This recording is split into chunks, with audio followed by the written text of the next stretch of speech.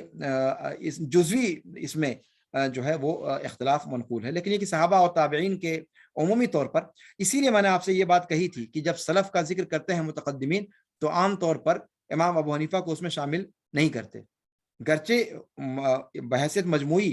یہ شامل ہیں اس کے اندر، لیکن چونکہ کسی نہ کسی طور پر تھوڑا سا ایک حرف ان کے اوپر آتا ہے بعض جزویات میں، تو اس لیے جب ائمہ سلف کہا جاتا ہے تو اس میں امام مالک کو، امام شافعی کو، امام احمد بن حنبل کو، امام اوزاعی کو، امام ثوری کو، امام وکیع کو اور دوسرے ائمہ کو، عبداللہ بن مبارک کو وغیرہ وغیرہ کو ذکر کرتے ہیں، لیکن امام ابو حنیفہ رحمہ اللہ کا نام بیچ میں سے نکال دیا جاتا ہے۔ تو یہ چیز ہے۔ تو ورنہ یہ کہ جہاں تک بات صحابہ کرام کی ہے اور تابعین اعظام کی ہے، ان کے ہاں عقیدے کے مسئلے میں واقعتاً کوئی اختلاف سرے سے نہیں ہے۔ جی،